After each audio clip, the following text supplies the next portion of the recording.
Assalamualaikum warahmatullahi wabarakatuh.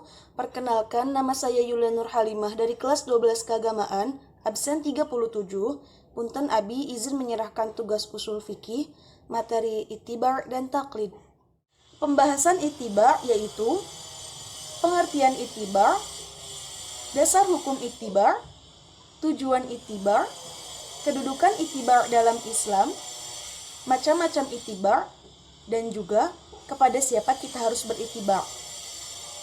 Sedangkan pembahasan taklid yaitu pengertian taklid, ruang lingkup taklid, syarat-syarat bertaklid, hukum bertaklid, dan juga tingkatan taklid atau muqallid. Pengertian ittiba'. Kata ittiba' berasal dari bahasa Arab yaitu ittaba'a yattabi'u ittiba'an. Artinya mengikuti atau menuruti. Sedangkan secara istilah, ittiba' yaitu qabulu qaulil qail wa anta ta'lam min ayna qala, yang artinya menerima perkataan orang lain yang berkata dan kamu mengetahui alasan perkataannya. Di samping itu, ada juga yang memberi definisi qabulu qaulil qail bidalilin rajih, yang artinya menerima perkataan seseorang dengan dalil yang lebih kuat. Dasar hukum ittiba' terdapat di dalam Quran Surah Ali Imran ayat 32 yang berbunyi, A'udzu billahi minasyaitonir rajim. Qul athi'u Allah wa rasul fa in tawallaw fa innallaha la yuhibbul kafirin. Shadaqallahul azim. Yang artinya, katakanlah Muhammad, taatilah Allah dan Rasul. Jika kamu berpaling, ketahuilah bahwa Allah tidak menyukai orang-orang kafir. Tujuan ittiba'. Dengan adanya ittiba' diharapkan agar setiap muslimin, sekalipun ia orang awam, ia dapat menjalankan ajaran agama Islam dengan penuh keyakinan, tanpa diselimuti adanya keraguan sedikitpun. Kedudukan ittiba' dalam Islam. Yang pertama, ittiba' kepada Rasulullah adalah salah satu syarat untuk diterimanya amal. Yang kedua, ittiba' merupakan bukti kebenaran cinta seseorang kepada Allah dan Rasul-Nya. Yang ketiga, ittiba' adalah sifat yang utama wali-wali Allah. Macam-macam ittiba'. Ada dua macam, yaitu 1. Ittiba' kepada Allah dan Rasul-Nya. 2. Ittiba' kepada selain Allah dan Rasul-Nya. Siapa selain Allah dan Rasul-Nya? Yaitu kepada ulama sebagai warasatul anbiya. Kepada siapa kita harus berittiba'?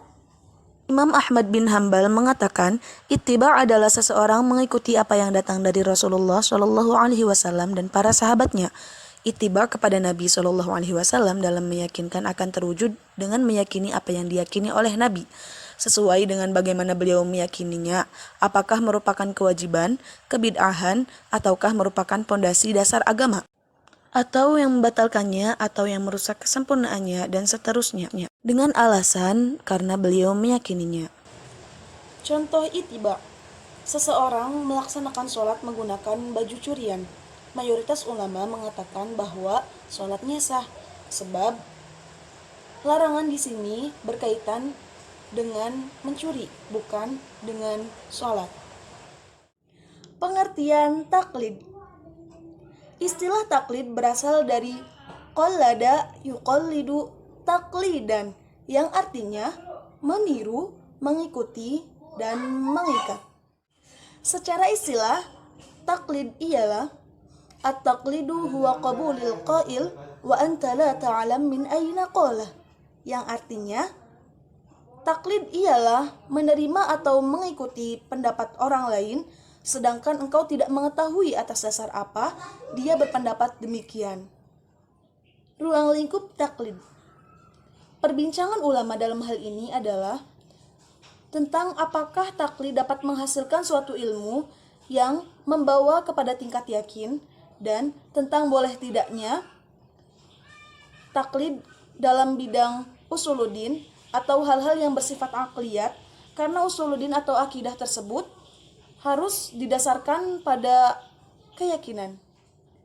Syarat-syarat bertaklid. Menurut Sudarsono, syarat-syarat taklid yaitu ada dua, Yang pertama, syarat orang yang bertaklid dan syarat orang yang ditaklid. Syarat orang yang bertaklid yaitu orang awam atau orang biasa yang tidak mengetahui cara-cara mencari hukum syariat. Sedangkan syarat orang yang ditaklid yaitu harus memiliki dua hukum, hukum akal dan hukum syara'. Hukum syara' juga terbagi menjadi dua. Yang pertama yang diketahui dengan pasti dari agama seperti sholat, zakat, haji, dan lain-lain. Yang kedua yaitu yang diketahui dengan penyelidikan dan mencari dalil seperti soal-soal ibadah yang kecil. Hukum bertaklid. Menurut para ulama, ada 3 macam hukum dalam mengetahui taklid. Yang pertama, taklid yang diharamkan. Yang kedua, taklid yang dibolehkan. Dan yang ketiga, taklid yang diwajibkan. Taklid yang diharamkan ada 3. Yang pertama, semata-mata mengikuti ajaran atau pendapat nenek moyang atau orang dahulu kala yang bertentangan dengan Al-Quran dan hadis. Yang kedua, taklid kepada orang yang tidak diketahui bahwa dia pantas diambil perkataannya.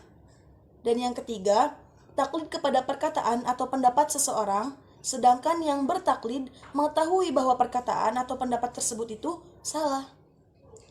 Taklid yang dibolehkan, yaitu bertaklid kepada orang yang lebih berilmu darinya. Taklid yang seperti ini itu terpuji dan tidak tercela, tetapi sifatnya sementara. Taklid yang diwajibkan adalah taklid kepada orang yang perkataannya dijadikan sebagai dasar hujjah, yaitu perkataan dan perbuatan Rasulullah SAW. Tingkatan taklid atau muqallid. Yang pertama, taklid secara total atau murni. Ini biasa dilakukan oleh orang awam. Mereka mengikuti pendapat imam mujtahid. Yang kedua, taklid dalam bidang-bidang hukum tertentu saja.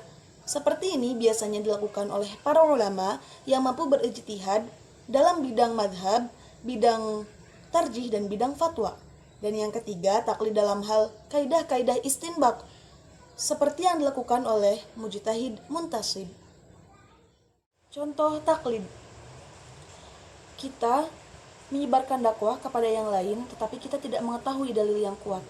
Biasanya ini menggunakan ilmu jarene.